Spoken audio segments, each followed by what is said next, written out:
Yes, finally, I'm so excited na ma-interview ang isa sa mga most sought-after host in the industry, Mr. Ryan Tercero. Hello, Marge. Good evening. Good Grabe evening naman sa'yo. yung Ay, most sought-after masyado naman niya. host. Hello, good evening. Kumusta? Ito, and it's our birthday month, kaya... Yes, January. Yes, January kami. Belated happy birthday. And advance happy birthday Salamat. to you.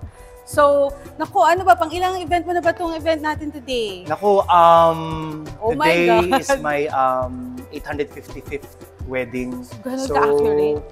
Wala, binilang ko lang siya before nung nag-80 na kasi sabi ko, paano ba ako magse-celebrate ng milestone sa hosting? Siyempre, bilangin ko para every 100, mag-celebrate ako. Pero naalala mo naman, yung mga una kong wedding, Naku, ikaw ang kasama ko. yan ang milestone ko, guys. Ladies and gentlemen, nagsusstart pa lang kami and si Ryan, siya is sa mga host na mga, ang tawag ko pa nga sa inyo, little baby brother, little big brother. Oh my, little big brother. And before introducing our very special performer, he is very known for his ballad hits and sold-out concerts. A former vocalist of a premier band in our country, and now one of the OPM icons. Please welcome the country's premier artist, Joey G.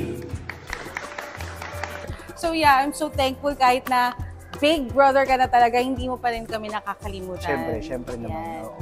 And I still remember na talagang yung mga first weddings ko talaga, yung mga unang nagtiwala talaga sa akin is Events Republic talaga.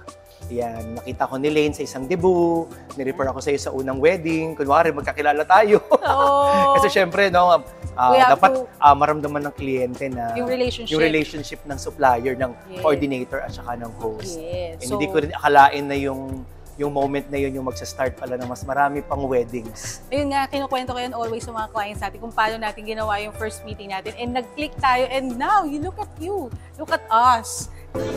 Ladies and gentlemen, once again, palakpakan naman po niya our newlyweds tonight. And you may now take your seats.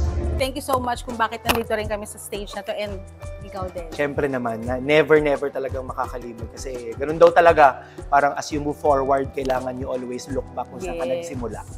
And very proud talaga ako na ikaw, Marge, along with the rest, Yvette, and Elaine, yan, mga kasama na Abby, and the rest of the Events Republic team.